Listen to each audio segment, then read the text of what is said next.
ओम अज्ञानतिमिरन्धस्य ज्ञानञ्जनशलाकया चक्षुरुन्मिलितं येन तस्मै श्रीगुरुवे नमः।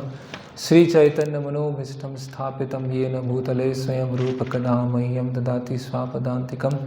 वन्देऽहं श्रीगुरो श्रीयुतपदकमलं श्रीगुरून् वैष्णवांश्च श्रीरूपं साग्रजातं सहगणरघुनाथान्वितं सजीवं साद्वैतं सावधूतं परिजनसहितं कृष्णचैतन्यदेवं श्री राधा कृष्ण पादान सहगण ललिता श्री विशाखान्वितांश्च। नमः ओं विष्णुपादाय कृष्ण पृष्ठाय भूतले श्रीमते भक्ति वेदांत स्वामिति नामने। नमस्ते सारस्वते देवे गौरवाणी प्रचारिणे निर्विशेष शून्यवादी पाश्चात्य देशे तारणे। नमः ओं विष्णुपादाय कृष्ण पृष्ठाय भूतले श्रीमते भक्ति सिद्धांत सरस्वती नामने। शिवार्ष भानुवे देवी दयिताय कृपाब्धे कृष्ण संबंध विज्ञान दायिने परमे नमः। माधुर उज्ज्वल प्रेमाढ्य श्री रूपानुगा भक्तिदा श्री गौर करुणा शक्ति विग्रहाय नमस्तुते। नमस्ते गौरवाणी श्री मूर्ते दीनतारिणे रूपानुगा विरुद्ध अपसिद्धांत ध्वांत हारिणे। जय श्री कृष्ण चैतन्य प्रभु नित्यानंद श्री अद्वैत गदाधर शिवासादि गौर भक्त वृंद। हरे कृष्णा कृष्णा कृष्णा हरे हरे, हरे राम राम राम हरे हरे। हरे कृष्णा।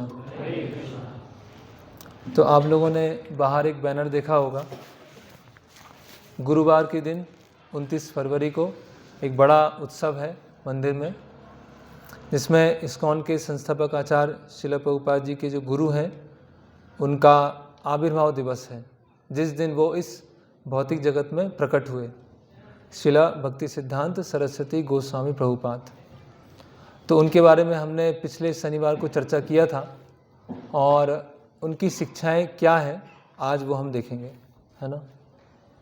तो उनकी शिक्षाएं कोई नई शिक्षाएं नहीं है ना। कोई भी गुरु, हाँ, कोई भी साधु जो शिक्षाएं देते हैं वो उनकी खुद की शिक्षाएं नहीं होती हैं।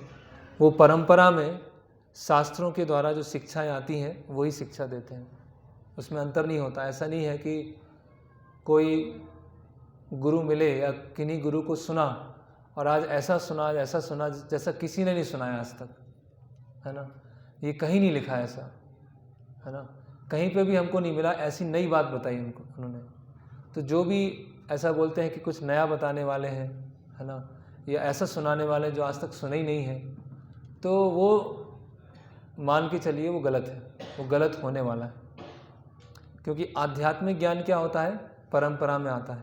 एवं परंपरा प्राप्ति एवं राजर्षयो विदु सकाले न महता योगो नष्ट परंतपा, कि ये भगवत गीता का ज्ञान गुरु शिष्य परंपरा में आता है। तो भगवत गीता किस तरह से आधुनिक समाज में प्रस्तुत की जाएगी उसका तरीका बदल सकता है, लेकिन भगवत गीता की जो शिक्षाएं हैं वो नहीं बदल सकती। तो जो गुरु हैं, कोई भी प्रमाणिक गुरु हैं, वो क्या बताते हैं, एज इट इज़ बताते हैं, यथारूप बताते हैं। जो शिक्षाएं चली आ रही हैं वही शिक्षाएं वो देते हैं। तो भक्ति सिद्धांत महाराज की कुछ जो शिक्षाएं हैं जिस पे वो काफ़ी बल देते थे, तो एक श्लोक था भागवतम का जिसको बोलते थे कि सुबह उठने के बाद जहाँ आप सो रहे हैं, जिस स्थान पे सो रहे हैं, तो उस स्थान पे उस बेड के सामने दीवार पर वो श्लोक लिखा होना चाहिए। इतना इम्पोर्टेंट श्लोक है कि जहाँ आप सो रहे हैं, जब सो के उठेंगे तो उठने के बाद जो सबसे पहले दिखेगा वो श्लोक दिखना चाहिए। मतलब वो इतना महत्वपूर्ण श्लोक। तो वो श्रीमद् भागवतम का 11वां स्कंद का श्लोक है, लब्ध्वा सुदुर्लभम इदम बहु संभवान्ते मानुष्यम अर्थदम अनित्य अपीह धीरा तूर्णम यतेत न पतेत अनुमृत्य यावन निःश्रेयस्य सा विषया खलु सर्वता स्यात्। तो ये भगवान श्री कृष्ण उद्धव जी को ये श्लोक बता रहे हैं। क्या बता रहे हैं, लब्ध्वा सुदुर्लभम इदम बहु संभवान्ते। बहुत सारे जन्मों के पश्चात, बहुत सारे जन्मों के पश्चात ये मनुष्य जीवन प्राप्त होता है। लब्ध्वा सुदुर्लभम, दुर्लभ नहीं, सुदुर्लभम, है ना। तो इतना सुदुर्लभ मनुष्य जीवन प्राप्त होता है कई योनियों में जाने के पश्चात। इदम बहु संभवान्ते, है ना, कई साइकिल। मानुष्यम अर्थदम अनित्य अपीह धीरा, और ये कैसा है मनुष्य जीवन, जो कई जन्मों के बाद मिलता है, अर्थदम अनित्यम, बहुत ही क्षणिक है, बहुत ही, है ना। कमल दल जल जीवन टलमल, कि कमल के पत्ते के ऊपर जैसे पानी की बूंद होती है, तो कमल के पत्ते के ऊपर पानी की बूंद जो है वो कह नहीं सकते कितने समय रुकेगी, वो पानी की बूंद तुरंत गिर सकती है। उसी तरह से किसका जीवन कितना है कुछ पता नहीं, किसी का 100 साल हो सकता है, 80 साल हो सकता है, 40 साल हो सकता है। और हम आए दिन न्यूज़पेपर में देखते हैं, है ना, किसी का रोड ट्रैफिक एक्सीडेंट हो गया, है ना, किसी का मर्डर हो गया, किसी ने अपने आप को सुसाइड कर लिया, लटका लिया, है ना। तो ये जीवन क्या है, बहुत ही क्षणिक है, बहुत क्षणिक है। ऐसा नहीं कोई हजारों साल जीने वाले हैं, जीवन बहुत छोटा है ना। लेकिन क्या है, अर्थदम, सबसे मूल्यवान चीज प्रदान करने वाला है। ऐसी मूल्यवान चीज प्रदान करने वाला है जो किसी और दूसरी योनि में संभव नहीं है। तो ये दो लाइन क्या हुआ, लब्ध्वा सुदुर्लभम इदम बहु संभवान्ते, कि बहुत सारे जन्म होने के पश्चात ये सुदुर्लभ मनुष्य जीवन प्राप्त होता है, जो कि अपने आप में अनित्य है, अपने आप में क्षणिक है। लेकिन ये मनुष्य जीवन हमें जो सुप्रीम परफेक्शन है, कंप्लीट परफेक्शन है, वहां हमको ले जा सकता है। तूर्णम यतेत ना पतेत अनुमृत्यावत, तूर्ण मतलब तुरंत, है ना, तुरंत अर्थदम के लिए प्रयास करना चाहिए। ऐसा नहीं कि जब समय आएगा, जब वृद्ध हो जाएंगे, जब सब कार्य पूरे हो जाएंगे, जब करने को कुछ बचेगा नहीं तब करेंगे। क्या बोल रहे हैं भगवान, तूर्णम यतेत, तुरंत, जब नींद खुली, जब पता चला, तूर्णम यतेत, यतेत मतलब प्रयास करना चाहिए, यत्न, यत्न बोलते ना, यत एंडेवर, तो तूर्णम यतेत, तुरंत प्रयास करना चाहिए। किसके लिए, ना पतेत अनुमृत्यावत, मृत्यु आने तक वो प्रयास करना चाहिए। निःश्रेयसा विषया खलु सर्वदा स्यात्, अगर हम ये प्रयास नहीं करेंगे तो एंजॉयमेंट के लिए, भोग के लिए चीज़ों को ढूंढते रहेंगे, और ये जो चीज़ें हैं वो हर योनि में उपलब्ध हैं। विषया खलु सर्वदा स्यात्, ये विषय है, खलु मतलब निश्चित, सर्वदा मतलब सब जगह, स्यात् मतलब है। तो ये जो विषय है वो हर योनि में। तो ऐसा नहीं है कि मनुष्य योनि में अगर हम कुछ एंजॉय कर रहे हैं, भोग करने का प्रयास कर रहे हैं अलग अलग तरीके से, तो हम बहुत पशुओं से बहुत एडवांस हो गए। ऐसा नहीं कि बहुत हम एडवांस हो गए, उनका एंजॉयमेंट करने का एक तरीका हो सकता है, हमारा एंजॉयमेंट करने का एक दूसरा तरीका हो सकता है ना। इसीलिए श्रील प्रभुपाद जी बोले, these universities are creating royal edition of animals, ये प्रभुपाद जी ने बताया। और कहाँ दिया, ये यूनिवर्सिटी में बैठ के लेक्चर दिया, उसमें बताया कि ये हमारे विश्वविद्यालय क्या क्या क्रिएट कर रहे हैं, रॉयल एडिशन ऑफ एनिमल्स। क्योंकि वो क्या कर रहे हैं, अगर हम पढ़ेंगे भी, कुछ कार्य भी करेंगे, तो अल्टीमेटली किसके लिए कर रहे हैं, शारीरिक सुख के लिए कर रहे हैं, उससे ऊपर हमारा कोई गोल है नहीं। वो शरीर की, समाज की, परिवार की आवश्यकताएं हो सकती हैं, उसको शास्त्र भी नहीं नकारते हैं कि वो आवश्यकताओं की जरूरत है, लेकिन उन्हीं आवश्यकताओं को सब कुछ मानना और उन्हीं आवश्यकताओं के लिए पूरा अपना खून पसीना एक कर देना और फिर सोचना कि हम मनुष्य पशुओं से ज़्यादा श्रेष्ठ हैं, तो वो क्या हो जाएगा, वो जैसे एक पॉलिश्ड एनिमल सोसाइटी हो जाएगी, एक सोफेस्टिकेटेड एनिमल कहलाएंगे। हम देख सकते हैं, अभी हम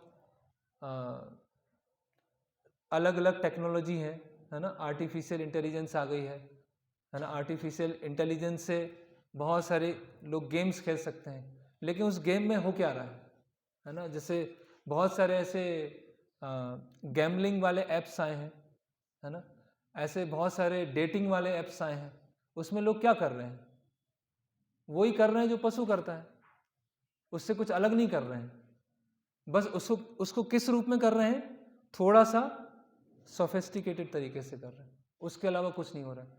तो विषया खलु सर्वदा स्यात्, ये विषय हर जगह मिल जाएंगे, उसको एंजॉय करने का प्रयास मत करो। सेल्फ प्रिजर्वेशन होना चाहिए, अपने आप को ठीक ठाक रखना है, लेकिन एंजॉय करने का प्रयास नहीं कर। तो ये भक्ति सिद्धांत महाराज बोलते थे कि ये श्लोक आपको जहाँ सो रहे हैं उसके सामने दीवार पर लिखा होना चाहिए, है ना, कि मनुष्य जीवन बहुत दुर्लभ है, बहुत मुश्किल से मिलता है, बहुत क्षणिक है, और ये मनुष्य जीवन हमें टॉप मोस्ट परफेक्शन दे सकता है। तो तुरंत प्रयास करना चाहिए, कब तक? मृत्यु तुरंत आ सकती है ना। और अगर आप सोचोगे कि क्या जरूरत है करने की, तो ये जो विषय वस्तु मिल रही है, जो भोग मिल रहा है, ऑलरेडी सभी योनि में कर लिया। तो इसीलिए क्या है, जो मनुष्य जीवन है एक उपहार है, एक गिफ्ट है, एक वरदान है ना, जो हम सबको मिला है। और इसमें अगर हमने उच्च जिज्ञासाएं नहीं किया, है ना, हायर इंक्वायरीज नहीं किया, परम सत्य को जानने का प्रयास नहीं किया, केवल अपनी आहार, निद्रा, भय, मैथुन, केवल इसी के लिए हम प्रयास करते रहेंगे, तो हमारे में और पशुओं में कोई विशेष अंतर नहीं रह जाएगा। चाहे 5G आ जाए, चाहे वो 8G आ जाए, चाहे वो 10G आ जाए, चाहे जेट प्लेन आ जाए, लेकिन करने हम वही वाले हैं, ईटिंग, स्लीपिंग, मैटिंग, डिफेंडिंग, उसके अलावा और कुछ नहीं करने वाले, है ना। फिर भक्ति सिद्धांत महाराज बोलते थे कि गुरु को, जो गुरु है, आध्यात्मिक गुरु है, उनको हम आंखों से नहीं देख सकते हैं, उनको हमें कानों से देखना होता है ना। जो आध्यात्मिक गुरु हैं उनको हम आंखों से नहीं देखते हैं, उनको हम किससे देखते हैं? कानों से देखते हैं, है ना। आजकल बहुत सारे अध्यात्मवादी हैं, बहुत सारे गुरु हैं जो कि यूट्यूब पर आ रहे हैं, सोशल मीडिया में बहुत फेमस हो रहे हैं, है ना। तो लोग पर्सनैलिटी देखते हैं, उनके बोलने का तरीका देखते हैं, कितने फेमस हैं वो देखते हैं, कितने उनके लाइक्स हैं वो देखते हैं, कितने उनके वो हार्ट शेयर किए हैं लोगों ने वो देखते हैं, लेकिन वो मैसेज क्या दे रहे हैं वो नहीं देखते हैं, वो बता क्या रहे हैं वो नहीं देखते हैं, है ना। तो गुरु को हम अपनी ये मॉर्टल विजन, इस सामान्य दृष्टि से हम नहीं देख सकते, हम आकलन नहीं कर सकते कौन व्यक्ति कैसा है ना, क्योंकि आंखें जो हैं वो तुरंत धोखा खा सकती हैं, है ना, और धोखा खाती हैं। लेकिन अगर हमें सही गुरु को पहचानना है तो वो बोल क्या रहे हैं, वो कहते क्या हैं, वो गुरु शिष्य परंपरा के अनुसार बोल रहे हैं कि नहीं बोल रहे हैं, है ना। तो भक्ति सिद्धांत महाराज बोलते थे कि अगर गुरु जो है अपने सही तरह से शिक्षाओं को प्रेजेंट नहीं कर रहे हैं, तो गुरु के जब वो क्या हो जाते हैं? गारू हो जाते हैं। गारू मतलब बंगाली में गाय, एनिमल, मतलब अभी गुरु नहीं हो, क्या हो गए? पशु हो गए, पशु तुल्य हो गए। तो आजकल ऐसे बहुत सारे गुरु हैं जो अपने शिष्यों की अकाउंट खाली करने में बहुत एक्सपर्ट हैं, अपने शिष्यों का अकाउंट बहुत जल्दी खाली कर देते हैं, है ना, और उससे उनको मुक्त कर देते हैं, अकाउंट से उनको मुक्ति दिला देते हैं और सारा जो धन होता है अपने पास ले लेते हैं। लेकिन ऐसे बहुत कम गुरु हैं जो अपने शिष्यों के अनर्थों को दूर करने में दक्ष हो, जो उनकी कमियां हैं या अनर्थ हैं उसको दूर करने में दक्ष हो, ऐसे गुरु बहुत कम हैं। क्योंकि गुरु बनना क्या हो गया है? फैशन हो गया है ना। हमारे घर में एक कुत्ता भी है तो हमारे गुरु भी होना चाहिए एक, सबके गुरु होते हैं तो हमारे भी गुरु होना चाहिए, सबके यहाँ कुत्ता होता है तो हमारा भी एक कुत्ता होना चाहिए। और गुरु कैसे बनाएंगे हम? जो हमें डिस्टर्ब नहीं करे, जो हम बोलें उस पर केवल स्टैंप लगाता रहे बस। क्योंकि जो हम गुरु के पास में जाएंगे और हम गुरु को क्या है? डोनेशन देते रहेंगे, और गुरु क्या बताएंगे? देखो गुरु जी मुझे ये करना है, तो गुरु बोलेंगे हाँ बेटा करो, करते रहो, जो मर्जी आए वो करो, अपनी दिल की सुनो, अपनी मन की सुनो, किसी की मत सुनो, अपना रास्ता खुद बनाओ, फॉलो योर फीलिंग्स। आपकी जो फीलिंग्स हैं, जो अंदर जो फीलिंग्स चल रही हैं उसको देखो, और किसी को सुनने की जरूरत नहीं है। हाँ लेकिन ये है डोनेशन देते रहना, ये इंपॉर्टेंट है।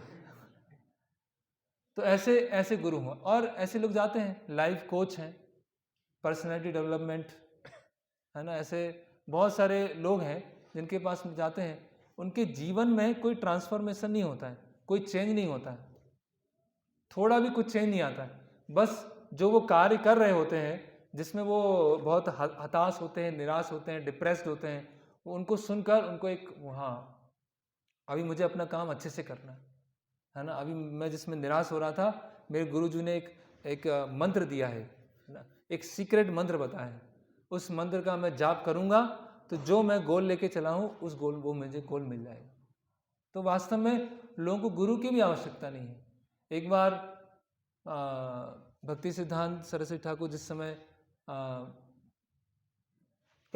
उपस्थित थे, तो उस समय जगन्नाथपुरी में एक समय ऐसा आया कि लोग एक कुत्ते की पूजा कर रहे थे। सोचो आप, पुरी धाम तो फेमस सब जानते हैं, वहाँ लोग एक कुत्ते की पूजा कर रहे थे। क्यों कर रहे थे? क्योंकि वो चमत्कारी कुत्ता है।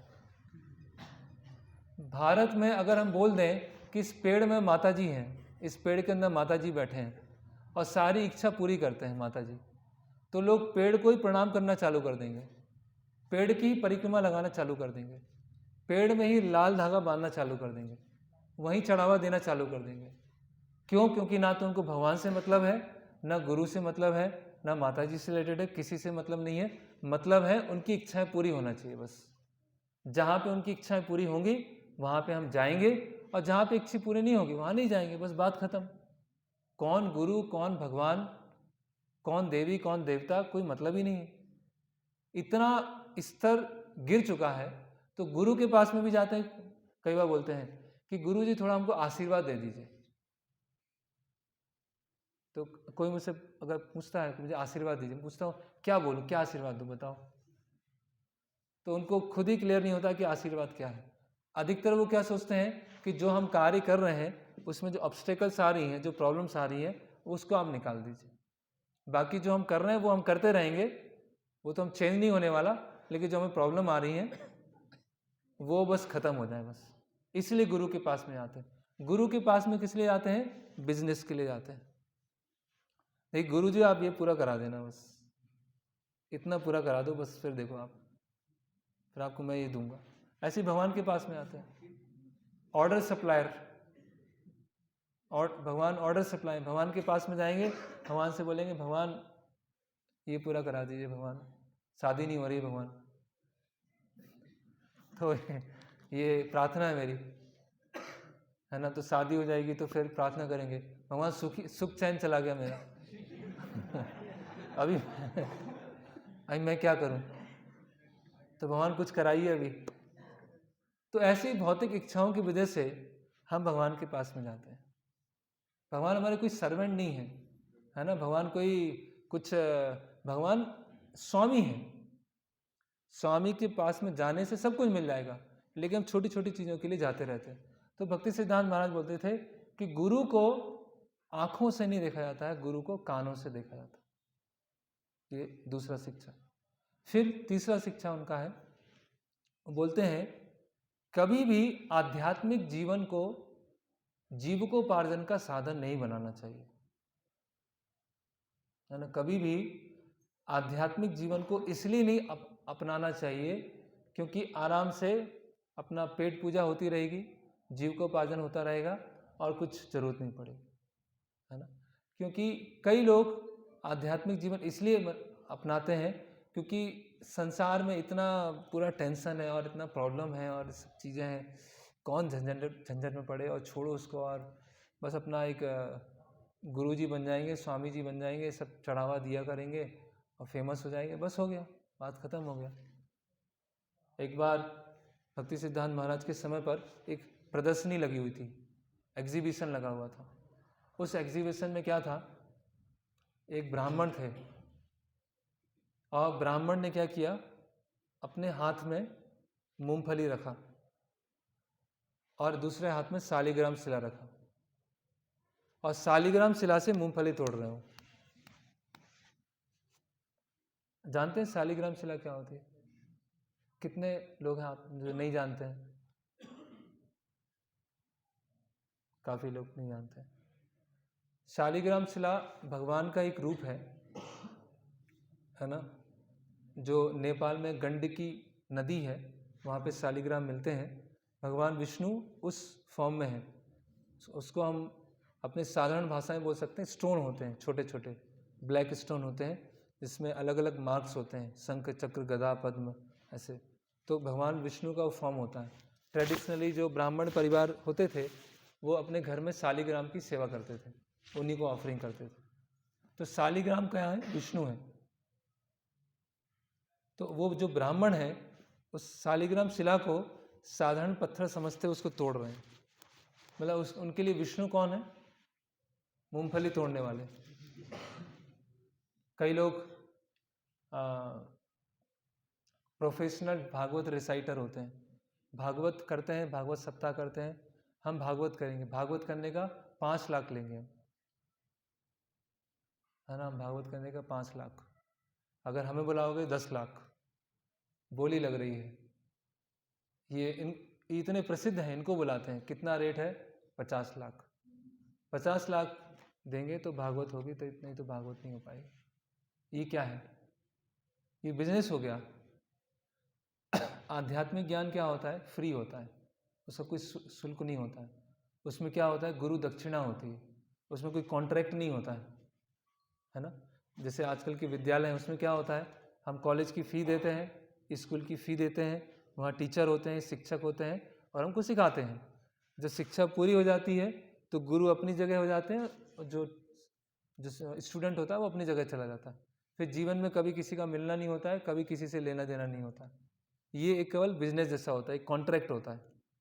और यही चल रहा है आजकल स्कूल कॉलेज में, ये कॉन्ट्रैक्ट ही चलता है ना। और हम फीस दे रहे हैं तो पढ़ाना होगा हमको, है ना। जो टीचर, उनको पढ़ाने की इच्छा नहीं है। जो कुछ कर नहीं पाए वो टीचर बन गए, जिनका कोई प्लेसमेंट नहीं हो पाया वो टीचर बन जाते हैं आजकल। और जो स्टूडेंट्स होते हैं वो पढ़ना नहीं चाहते हो। टीचर पढ़ाना नहीं चाहते, स्टूडेंट पढ़ना नहीं चाहते, फिर भी दोनों साथ में हैं। क्या स्थिति है सोचो आप। क्यों है? क्योंकि आगे चल के प्लेसमेंट मिलेगा, इसलिए करना पड़ रहा है। तो लेकिन आध्यात्मिक ज्ञान होता है वो बिल्कुल अलग होता है। आध्यात्मिक ज्ञान में ऐसा नहीं है कि आज इस्कॉन मंदिर में भागवत सप्ताह चालू होगा और जो भी भागवत सुनने आएंगे उनको 2000 रुपये फीस देना पड़ेगा, तब वो भागवत सुन पाएंगे। अगर 2000 रुपये फीस नहीं देंगे तो उनको भागवत सुनने को नहीं मिलेगा।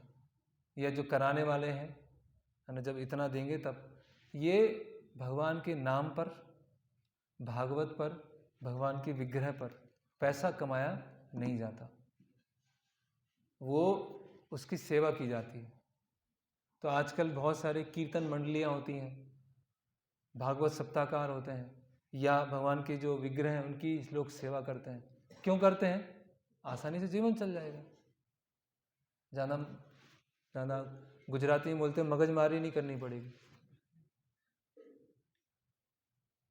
तो ये बहुत बड़ा अपराध है, ये बहुत बड़ा अपराध है।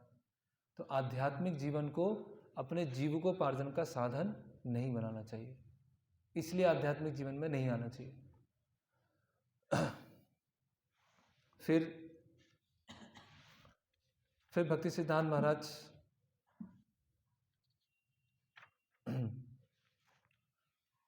वो आगे समझाते हैं कि भगवान को देखने का प्रयास मत करो, कुछ ऐसा करो कि भगवान जब आपसे प्रसन्न हो, जब आप भगवान के सामने जाएं तो भगवान आपको देखने का प्रयास करें। थोड़ा सा शायद आप काफ़ी लोग नए हैं यहाँ पर, इस समझने में समस्या हो सकती है। वो क्या बता रहे हैं कि भगवान को देखने का प्रयास मत करो, मतलब केवल अपनी संतुष्टि के लिए भगवान के दर्शन करने का प्रयास मत करो। कुछ ऐसा करो कि जब आप भगवान के पास सामने जाएं तो भगवान आपसे प्रसन्न हो। कहने का मतलब है, साधारण जैसे हम देखें, किसी हम टीचर के पास में जाएंगे तो टीचर के सामने जाना अपने आप में पर्याप्त नहीं है। टीचर क्या चाहते हैं, टीचर ने जो होमवर्क दिया है, टीचर जो सिखाना चाहते हैं, तो जो सिखाना चाहते हैं वो हमने सीखा है, जो पढ़ाना चाहते हैं वो हमने पढ़ा है, ये टीचर जो चाहते हैं वो हमने किया है, तब टीचर के पास जाना सार्थक होगा। केवल अटेंडेंस भराने के लिए टीचर के पास जाएंगे तो एक ऑफिशियल रिलेशनशिप हो जाएगा, उसी तरह से जब भगवान के सामने आ रहे हैं तो ये जानने का प्रयास करना चाहिए कि भगवान मुझसे क्या चाहते हैं। और भगवान मुझसे क्या चाहते हैं, भगवान तो अभी हमको प्रत्यक्ष रूप से बताएंगे नहीं, उनके शास्त्र पढ़ने होंगे, भगवत गीता पढ़नी होगी, भागवतम पढ़ना पड़ेगा। तो ये जो भगवान के विग्रह हैं ये साधारण पत्थर नहीं है, या कोई मेटल नहीं है, ये कोई ईंट नहीं है या रेत नहीं है, ये भगवान स्वयं है।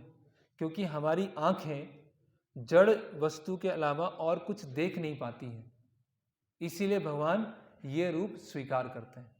तो ऐसा नहीं समझना है कि भगवान एक पत्थर है या ईंट है या मार्बल है उससे बने हुए। तो भगवान स्वयं सच्चिदानंद रूप है। और वो कब उनके पास, जैसे दर्शन बोलते हैं ना, फिलॉसफी दर्शन शास्त्र बोलते हैं ना, तो वास्तव में दर्शन कैसे होते हैं? कान के माध्यम से होते हैं। जब हम गीता सुनते हैं, भागवत सुनते हैं, कानों के माध्यम से बोलते हैं ना, आई अंडरस्टैंड, है ना, मुझे समझ में आया, है ना। तो ये भगवान के वास्तव में दर्शन होते हैं। तो आप लोग जैसे मंदिर आए हैं, तो मंदिर आना, भगवान के दर्शन करना, प्रसाद लेना अच्छा है, लेकिन उसका पूरा फायदा कब मिलेगा? जब आप यहाँ की शिक्षाओं को समझेंगे, जब भगवान की जो यहाँ भगवत गीता में बताया गया उन शिक्षाओं को समझेंगे, तब आपको लाभ होगा। कोई स्कूल है, कोई यूनिवर्सिटी है, बहुत अच्छा कैंपस है, दिखने में बहुत अच्छा है, बहुत अच्छा गार्डन है, सब कुछ बढ़िया है, और वहाँ आप घूम के आ गए, बिल्डिंग देख के आ गए, प्रिंसिपल का ऑफिस देख के आ गए, गार्डन देख के आ गए, वहाँ पे कोई पॉन्ड होगा वो देख के आ गए, सब कुछ देख के आ गए, वो बोले मैं स्कूल होके आ गया, वो कॉलेज होके आ गया। तो मतलब हुआ उसका कुछ कॉलेज जाने का? आप घूम के आ गए, सारा कॉलेज घूम के आ गए, IIT दिल्ली गए आप और पूरा वहाँ घूम के आ गए। तो ऐसे घूमने का क्या मतलब हुआ? कुछ मतलब हुआ? जब वहाँ के कुछ कोर्स हम करेंगे, वहाँ हम कुछ पढ़ेंगे, कुछ जानेंगे, उसको अप्लाई करेंगे, तब वहाँ जाना सार्थक होगा ना, खाली घूमने से क्या होगा? तो उसी तरह से भक्ति सिद्धांत महाराज बोलते थे कि जो मंदिर है वो क्या है? आत्मा के हॉस्पिटल है। आत्मा को जो बीमारी लगी है उसके ये हॉस्पिटल है। शरीर का जो रोग है वो तो फिर भी आसान है उसको पहचानना और एक तरह से कुछ रोगों को ट्रीट करना, लेकिन जो मन का रोग होता है वो बहुत, तो लस्ट है, एंगर है, ग्रीड है, एनवी है ना, तो ये सब कूट कूट के भरा हुआ है। काम वासना पूरा कूट कूट के भरे, वही विचार चल रहा है ना। ग्रीड, केवल पैसों का विचार चल रहा है।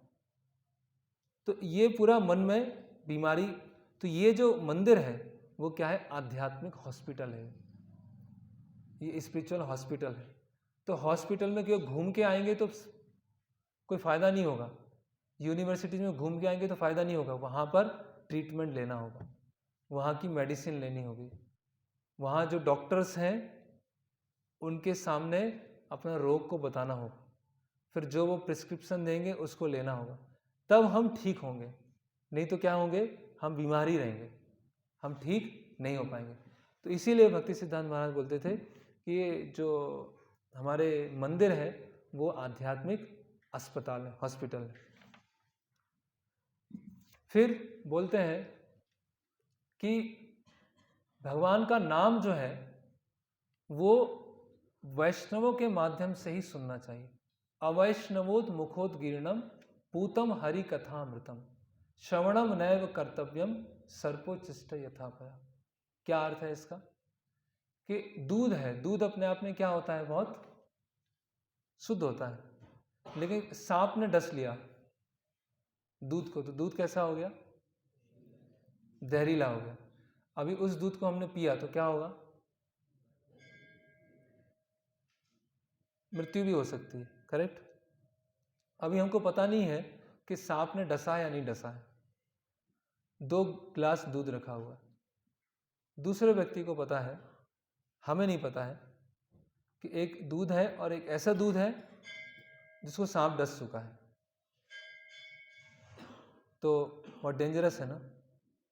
इसी तरह से भगवान की जो कथा है, भगवान का जो नाम है, अवैष्णवों के मुख से नहीं सुनना चाहिए। ऐसा नहीं कि कोई भी नाम सुन लिया, भगवान का नाम तो है, डीजे चल रहा है, डीजे पे हरे कृष्ण महामंत्र चल रहा है और उसमें नाच रहे हैं, तो वो क्या है? वो सांप ने डस लिया, सांप डस चुका है। वो अगर सुनेंगे तो क्या होगा? वो जहर चला जाएगा। जैसे कि आप लोगों ने कभी बीमार हुए होंगे तो कैप्सूल लिया होगा, कैप्सूल होता है ना, कैप्सूल में क्या होता है? एक उसका आवरण होता है ना कैप्सूल का, और अंदर क्या होता है? अंदर क्या होती है? मेडिसिन। और बाहर क्या होता है? कवर। ये होता है ना, अंदर मेडिसिन बाहर कवर। तो जिनसे भी हम भगवान का नाम सुन रहे हैं या जिनकी भी कथा हम सुन रहे हैं, ठीक है, तो जो शब्द हैं, जो वर्ड्स हैं, जो म्यूजिक है, जो म्यूजिक चल रहा है, बैकग्राउंड म्यूजिक चल रहा है, ठीक है, जो वो शब्द बोल रहे हैं, वो क्या है? कवर, वो है आवरण, वो है सेल, ठीक है। और उन भक्त का या उन व्यक्ति का भगवान के प्रति जो शरणागति है, वो है मेडिसिन अंदर की। समझ में आया? तो जो इंस्ट्रूमेंट चल रहे हैं, बज रहे हैं, ठीक है, या जो वो शब्द बोल रहे हैं, वो है बाहरी आवरण, कवरिंग। और उन भक्त का जो भगवान के प्रति शरणागति है, वो क्या है? एक्टिव मेडिसिन, ठीक है। तो मान लो हमने अभी हरे कृष्ण महामंत्र सुना बाई सोनू निगम, हरे कृष्ण महामंत्र सोनू निगम ने गाया, तो वो हमने सुना, तो उसका क्या प्रभाव पड़ेगा? बताइए, क्या प्रभाव पड़ने वाला है? अभी कोई बोले महामंत्री तो है, क्या आप जबरदस्ती बोलते रहते हैं? जो आप मंदिर में गाते हैं वही तो वो गा रहा है, वो अपना स्टूडियो में रिकॉर्ड किया है उसने। यही तो फर्क है बस, और क्या फर्क है? वो भी तो गा रहा है, सबको अप्रिशिएट करना चाहिए ना, ऐसे थोड़ी कि सबकी गलती निकालते रहो बस। तो क्या है उसमें, क्या क्या त्रुटि होगी? वो भी तो भगवान का नाम ही गा रहा है ना, हरे कृष्णा गा रहा है। कई लोगों की वो फोन पे रिंगटोन भी होती है, जगजीत सिंह का होगा, सोनू निगम का होगा, तो क्या उसमें समस्या क्या है? वो भी तो हरे कृष्ण महामंत्र गा रहे हैं। सुनना चाहिए, नहीं सुनना चाहिए? आजकल ऐसे बहुत सारे रॉक रॉक भी आ गए है ना, वो वेस्ट को इमिटेट कर रहे हैं, तो वो सब यहाँ भी आ ही चुका है, भारत में भी आ चुका है। तो रॉक में विष्णु सहस्त्र नाम रॉक में चल रहा है। हर चीज रॉकिंग होना चाहिए, तो उसमें क्या त्रुटि क्या है? भगवत गीता है, रॉक में चल रही है, तो क्या समस्या क्या है? पूरा ऑर्केस्ट्रा लगा हुआ है, उसे भगवत गीता के श्लोक लोग गा रहे हैं, बताइए क्या समस्या है? सुनना चाहिए, नहीं सुनना चाहिए? सुनना चाहिए तो क्यों सुनना चाहिए, नहीं सुनना चाहिए तो क्यों नहीं सुनना चाहिए? या हमें तो कुछ लेना देना नहीं है, आप बोलते रहिए, हमें जो करना हो वही करेंगे हम तो। ऐसा भी हो सकता है। हाँ, तो उससे क्या समस्या हो रही है?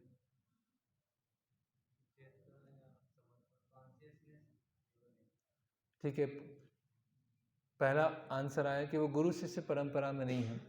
दूसरा आंसर आया कि उनकी चेतना जो है वो प्योर नहीं है। अच्छा, और कोई बताना, और कोई? हाँ बताइए। उनके अवगुण जो है वो हमारे अंदर आ सकते हैं, ठीक है, और?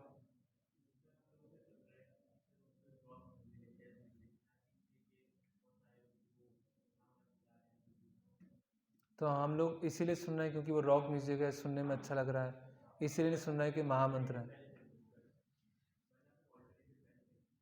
ऑल्टरनेटिव?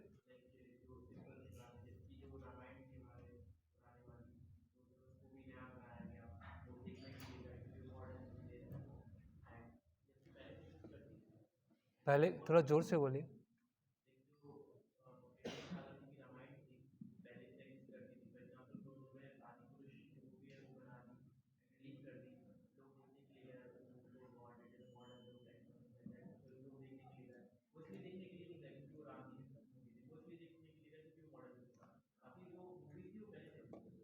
हाँ ठीक है, एक आंसर आया कि जैसे क्यूरोसिटी है, बस उनको ना महामंत्र से लेना देना है, ना रामायण से लेना देना है, बस कुछ नया सुनने को या नया देखने को मिल रहा है, इसीलिए वो जा रहे हैं।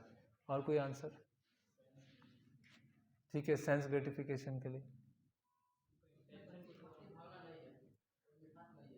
भक्ति भावना नहीं है, ठीक है। कुछ और होता है, ये गाएंगे तो इससे लोग सुनेंगे, लोग हैं, लेकिन उनको फायदा होगा, उनको पैसा मिलेगा। यस, वो क्यों गा रहे हैं? वो क्यों गा रहे हैं? स्टूडियो में क्यों गा रहे हैं? पैसा चाहिए, फेम चाहिए, इसीलिए गा रहे हैं ना। कोई डिवोशन तो नहीं है, कोई भक्ति तो है नहीं है कि प्रैक्टिस कर रहे हैं। तो सारे आंसर लगभग ठीक है। तो उनका इंटेंशन क्या है? पैसे कमाना। उनका इंटेंशन नहीं है, जैसे मैंने बताया कैप्सूल है और कैप्सूल में मेडिसिन है। तो मेडिसिन क्या है? भगवान और गुरु के प्रति शरणागति। तो जो सो कॉल्ड जो सिंगर है, जैसे सोनू निगम हो गया, तो उसको क्या भगवान से क्या लेना देना या गुरु से क्या लेना देना? फेमस है, महामंत्र गाएंगे, थोड़े कुछ स्पिरिचुअल लोग होंगे, वो आकर्षित होंगे, फेमस होंगे, पैसा मिलेगा, बस यही है। तो उसकी जो चेतना है, जो अशुद्धि है, हमारे अंदर ट्रांसफर होगी। जैसे बहुत सारे आध्यात्मिक गुरु हैं, बहुत सारे टीवी सीरियल हैं, अभी तो हाँ पता नहीं, टीवी नेटफ्लिक्स आ गया, बहुत सारी चीज़ें आ चुकी हैं, अब अमेजन टीवी आ गई, उस पर लोग बहुत सारी कई चीज़ें देखते हैं, लेकिन उसमें अध्यात्म का जैसा दिखेगा, लेकिन उसका जो पर्पस होगा वो पूरा कॉमर्शियल होगा।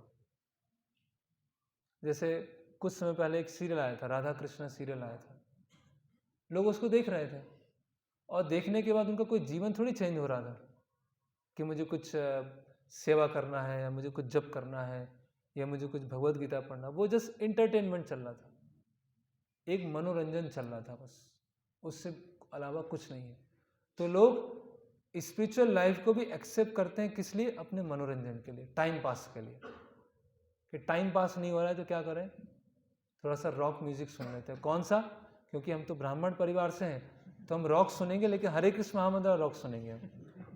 हम ऐसा वैसा रॉक नहीं सुनते हैं, क्योंकि हम ब्राह्मण परिवार से हैं। तो इसका मतलब क्या हुआ? तो इसीलिए भक्ति सिद्धांत महाराज बोलते थे कि किसी का भी नाम या किसी की भी कथा हमें नहीं सुनना चाहिए। ऐसा नहीं कि हर कोई नाम ले रहा है, उसी कथा हमने सुन लिया। ओके, फिर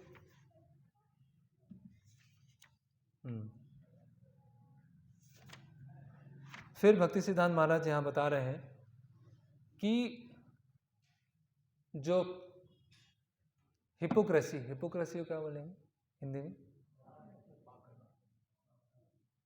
पाखंड थोड़ा बहुत बड़ा भारी शब्द हो गया। हिपोक्रेट, ढोंग, कपटता, है ना, दिखावा,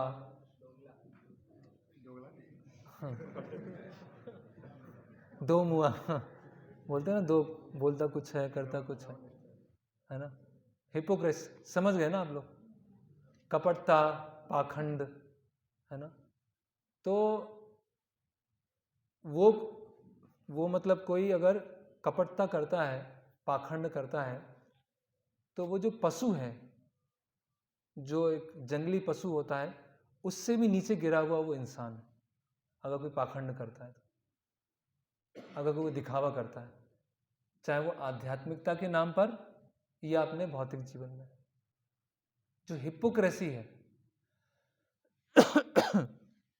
जो पॉलिटिकल बिहेवियर है ना। पॉलिटिकल मतलब चीज़ों को तोड़ना मरोड़ना, चीज़ों को अपने अनुसार सेट करना।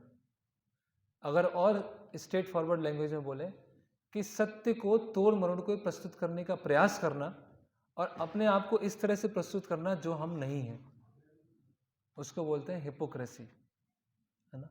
जानबूझकर, बहुत लंबे समय पर जानबूझकर हम इस तरह से अपने आप को प्रस्तुत कर रहे हैं कि वो हिपोक्रेसी जैसा है। तो वो व्यक्ति एक सड़क पर चलने वाला जो पशु है, उससे भी निम्न है। तो हिपोक्रेट में बिल्कुल नहीं होना चाहिए, है ना। हाँ, संसार में लोग हमारा शोषण ना करें, हमारा फ़ायदा ना उठाएं, उसका हमें ध्यान रखना चाहिए। लेकिन ये जो गुण है हिपोक्रेट होना, पाखंड दिखाना, ये बहुत ही बड़ा दुर्गुण है।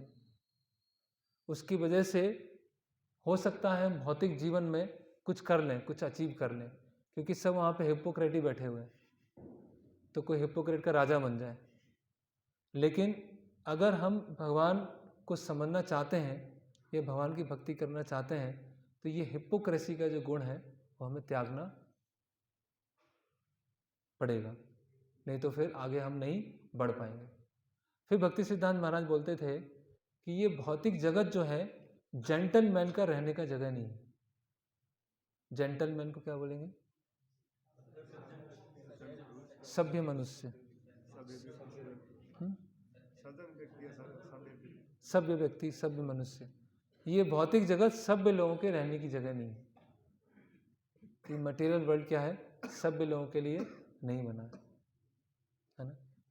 मटेरियल इस भौतिक जगत में कौन है? सब अपराधी हैं, सब दोषी हैं, जो कि भगवान की सेवा नहीं करना चाहते, भगवान को नकारना चाहते हैं, और भगवान को नकार कर, भगवान को हटाकर खुद एंजॉय करने का प्रयास कर रहे हैं।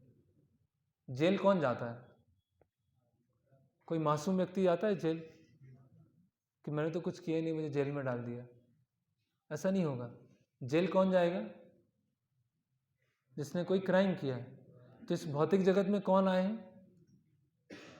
जिन्होंने सब क्राइम किया। तो हम सब क्रिमिनल हैं, है ना। हम भी दाऊद, क्या दाऊद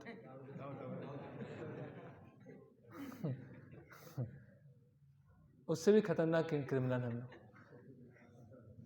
इतने जन्मों से हम क्राइम करते आ रहे हैं और फिर भी अपने आप को इनोसेंट समझ रहे हैं, मैं तो कुछ किया ही नहीं है। तो जो वास्तव में ये समझता है कि भौतिक जगत रहने की जगह नहीं है, तो ये भक्ति सिद्धांत महाराज बोला। हालांकि उनकी जो शिक्षाएं हैं वो ऐसी शिक्षाएं हैं जो सुनने में लगेगा कि ये प्रैक्टिकल नहीं है, कैसे हो सकता है, ये तो संभव ही नहीं है ना। आप लोग जो पहली बार आए हैं यहाँ पर या बहुत समय नहीं हुआ है यहाँ से जुड़े हुए आपको, तो इम्प्रैक्टिकल लग सकता है कि ये तो बहुत ही आसमानी चीज़ें बात बता रहे हैं, आप कुछ प्रैक्टिकल लाइफ के बारे में बता ही नहीं रहे। लेकिन जब हम गहराई से इस पर चिंतन करेंगे, गहराई से मनन करेंगे, तो उनकी जो शिक्षाएं हैं, है ना, वो ऐसी शिक्षाएं हैं कि जो हमारी बहुत ही निकृष्ट स्थिति है, बहुत ही बेकार स्थिति में हम जो जी रहे हैं, उससे हम कैसे निकलें और निकलकर वास्तविक आनंद में जीवन हो, वो हमको वो शिक्षा देने आए। जैसे कोई व्यक्ति अगर बहुत समय से बीमार है, बहुत समय से बीमार है, तो उसको पता ही नहीं होगा नॉर्मल लाइफ होती क्या है। किसी को मान लो 20 साल से कैंसर है और कुछ वो खा नहीं पा रहा है, तो वो जो खा नहीं पा रहा है कुछ चीज़ 20 साल से, तो वो भूल ही जाएगा कि इसका अनुभव क्या होता है। तो भगवान से हम इतना दूर चले गए, इतना दूर चले गए, इतना दूर चले गए हैं कि हमें ऐसे जीवन की कल्पना ही नहीं है कि एक ऐसा भी जीवन होता है जो हमेशा नित्य होता है, एक ऐसा भी जीवन होता है जिसमें हमेशा आनंद होता है, एक ऐसा भी जीवन होता है जहाँ पर किसी भी तरह का लोगों में कोई भी दोष नहीं होता। ऐसा हम कल्पना भी नहीं कर सकते। इसीलिए क्या होता है, कुछ लोग अगर आध्यात्मिक जीवन के बारे में सोचते भी हैं, लेकिन अपने आसपास ऐसे लोगों को देखते हैं जो अपने स्वार्थ के लिए जीवन जी रहे हैं, तो वो भी धीरे धीरे उसी तरह से हो जाते हैं, है ना। उनका भी रंग वैसे ही बदल जाता है। ऐसे ही होता है। कई बार बच्चे स्कूल में होते हैं या कॉलेज में होते हैं, तो घर से अच्छे संस्कार मिलते हैं, है ना। तो अच्छे संस्कार लेकर वो स्कूल या कॉलेज में आते हैं, तो जब वो अपना फ्रेंड सर्कल के बीच में आते हैं या और लोगों को देखते हैं, कॉलेज में एक्टिविटीज़ को देखते हैं, तो उनको लगता है कि मैं तो ऑड मैन आउट हो गया, मैं तो, है ना, बाकी सब कुछ क्या कर रहे हैं, मैं क्या कर रहा हूँ। घर में बताया गया था कि सुबह जल्दी उठा करो, मंदिर जाया करो, यहाँ तो कोई कुछ कर ही नहीं रहा है ना। तो कलयुग में ऐसा समय आ गया है कि अगर कोई असुर है तो असुर बनने में से गर्व लगता है। आसुरी वृत्तियां दिखाना, है ना, बहुत दम्भी है, बहुत प्राइड है, बहुत एरोगेंट है, बहुत गुस्सा करता है, कुछ भी गुस्सा है उसे तोड़ देता है उसको। ऐसी बहुत सारी मूवीज भी आती हैं आजकल जिसमें बहुत ज़्यादा वो मैनली बिहेवियर दिखाया जाता है ना। कि कोई सामने से आया, इसकी बात नहीं मारा, उसको मार दिया मैंने कार लिया, कार उठाया, कार को फेंक दिया। ऐसा होता है? ये रियल लाइफ में नहीं होता, ये सब उधर ही होता है ना। मैंने लिया, बाइक पे बैठा और बाइक से लेके एक पहाड़ी से दूसरे पहाड़ी पे मैंने जंप मार दिया। ये सब क्या है? ये सब मूर्खता, ये मूर्खता है और कुछ नहीं है। और ये मूर्खता में हम लोग देख रहे हैं और उस मूर्खता के हम पार्ट बनते हैं। लोग गेम्स खेलते हैं, कभी कभी हम जब ट्रेन में यात्रा करते हैं तो देखते हैं बहुत सारे वृद्ध लोग हैं, वो लूडो खेल रहे हैं। वो 60 साल का व्यक्ति लूडो खेल रहा है। सोचो आप, अभी क्या क्या क्या उनको गीता बताते हुए शर्म आएगी कि व्यक्ति वो कहाँ पड़ा हुआ है। वो ये स्थिति है। तो हम मतलब संसार की ऐसी स्थिति है, अगर थोड़ा सा हम खुले दिमाग से सोचें तो ये मेंटल असाइलम लगेगा। ये मेंटल असाइलम क्या बोलेंगे हिंदी में? पागल खाना। अगर हम थोड़ा देखें, लोगों के व्यवहार को देखें, उनको ऑब्जर्व करें, तो लोग क्या जीवन जी रहे हैं, भागे जा रहे हैं। आगे जीवन में क्या करना है? जो सब कर रहे हैं वही हम कर रहे हैं। एडवांसमेंट करना है। एक दिन मृत्यु आएगी, क्रैश होगा, खत्म, बस। कार में जा रहे होंगे, ऑडी में बैठे होंगे, क्रैश होगा, डेथ हो जाएगी। और ऐसा नहीं कि ये कोई काल्पनिक चीज़ है, ये हम देख सकते हैं। ट्रेन एक्सीडेंट हुआ, बहुत सारे लोग मर जाएंगे। कार एक्सीडेंट हुआ, मर गए। आए दिन लोग बीमारी से मर जाते हैं। तो इसीलिए भक्ति सिद्धांत महाराज बोलते थे कि जो जेंटलमैन है वो इस भौतिक जगत में रहना नहीं चाहेगा। ये जेंटलमैन के रहने की जगह नहीं है। यह तो जेंटलमैन इसीलिए रहना चाहेगा कि दूसरों को प्रचार किया जाए, दूसरों को बताया जाए, जिससे वो नॉर्मल कंडीशन में आए। तो ये मेंटल असाइलम है, पागल खाना है। केवल आगरा में पागल खाना नहीं है, पूरा संसार ही पागल है। नूनम प्रमत्त कुरुते विकर्मा यद इंद्री प्रीति आपनोति। ये स्वयं भागवत में लिखा है, नूनम प्रमत्त कुरुते विकर्मा। मत्त मतलब पागल, प्रमत्त मतलब प्रकृष्ट रूपेण मत्त, कंप्लीटली मैड। और नूनम प्रमत्त मतलब, नूनम मतलब सर्टेनली, निश्चित रूप से, पूरी तरह से पागल। नूनम प्रमत्त। सोचिए संस्कृत भाषा कितनी अच्छी है कि 2 शब्दों में बता दिया कि संसार कैसा है। नूनम प्रमत्त, निश्चित रूप से, पूरी तरह से पागल। और ऐसा है, अगर हम ध्यान से देखेंगे, या तो हम उसी ग्रुप जैसे हो जाएंगे, या अपने आप को निकालने का वहां से प्रयास करेंगे। फिर भक्ति सिद्धांत महाराज ये एक इस श्लोक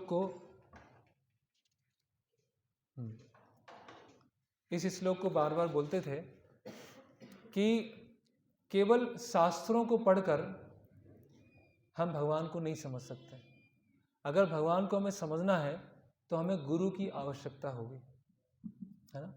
जैसे कि अंधेरा है, अभी अंधेरा है ना बाहर, मैंने बहुत सारी हैलोजन लगा दी, और मैं इतनी हैलोजन लगा दूंगा, इतनी हैलोजन कि सूर्य दिखने लगेगा, इतनी हैलोजन लगाऊंगा। होगा कभी ऐसा? पूरे भोपाल में जितनी भी हैलोजन है सब लगा दूंगा मैं, और फिर सूर्य दिख जाएगा। होगा ऐसा? ऐसा नहीं होगा ना। जब सूर्य का समय आएगा, उदय होगा, तब सूर्य दिखना चालू होगा। इसी तरह से जो लोग बोलते हैं कि भगवान को दिखाओ, जब भगवान को दिखाओगे तब हम मानेंगे। भगवान दिख नहीं रहे हैं, है ना। जैसे वो ऐसे ही हो गया कि प्राइम मिनिस्टर नरेंद्र मोदी हैं, तो जब नरेंद्र मोदी को दिखाओगे, मेरे सामने लेकर आओगे, तब मैं मानूंगा। अगर सामने नरेंद्र मोदी को लेके नहीं आए तो मैं नहीं मानूंगा। तो नरेंद्र मोदी क्या आएंगे आपके सामने, खड़े होंगे, अब तो मान लो मैं प्राइम मिनिस्टर हूँ, अब तो मैं आ गया, सामने आ गया। और हम भगवान के लिए क्या सोचते हैं, किसी को बोलेंगे देखो भगवत गीता पढ़ा करो, देखो भगवान ने नियम बनाए। क्या भगवान? कोई भगवान नहीं होते।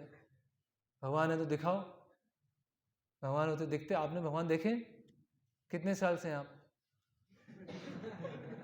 हम मंदिर में कितने साल से रह रहे हैं? अच्छा, तो भगवान दिखे कि नहीं दिखे? तो ऐसे मूर्खतावश जिस तरह से एक सूर्य को हम रात्रि में हैलोजन लगाकर सूर्य को नहीं देख सकते, उसी तरह से सूर्य को देखने का तरीका क्या है?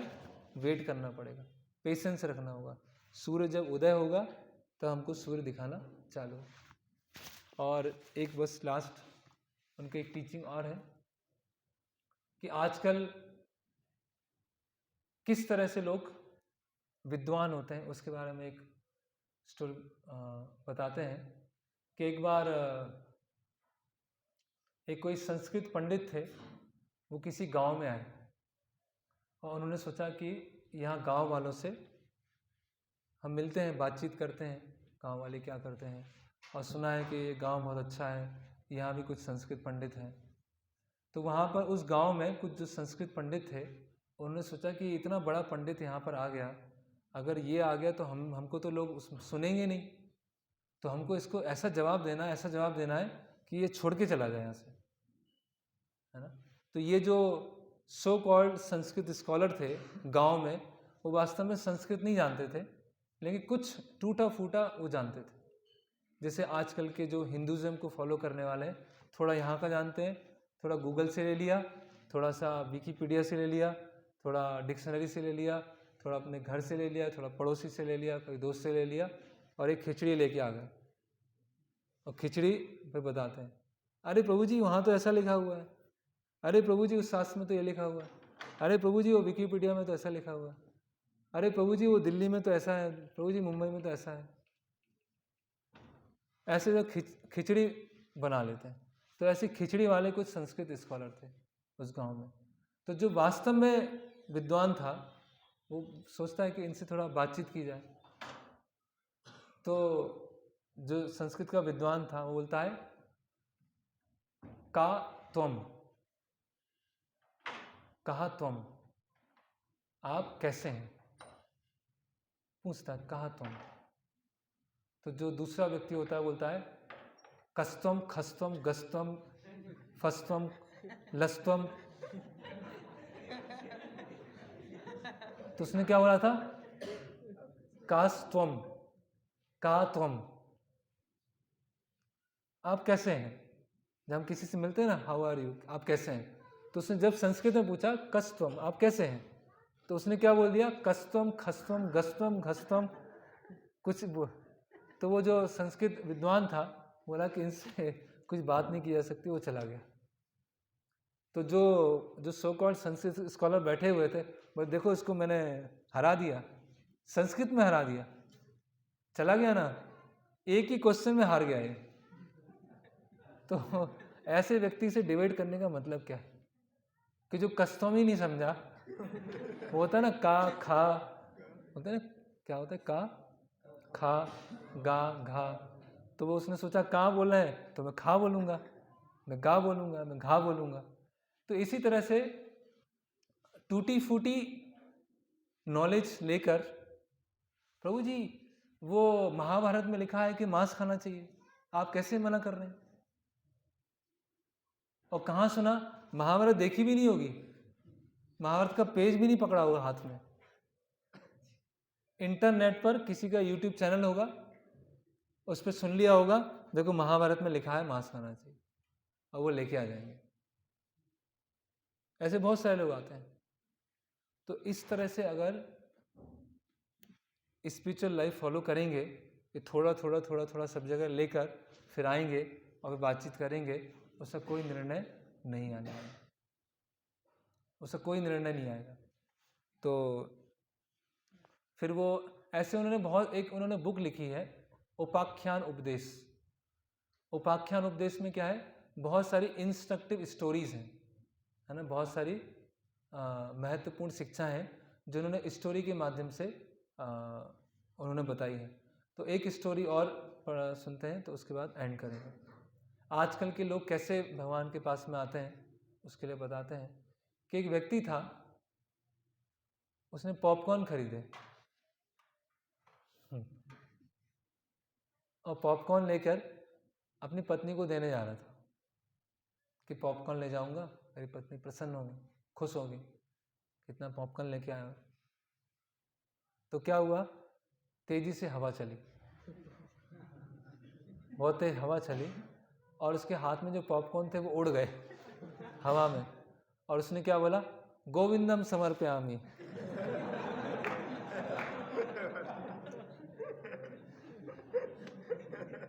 तो बस ऐसे ही सब कर रहे हैं आजकल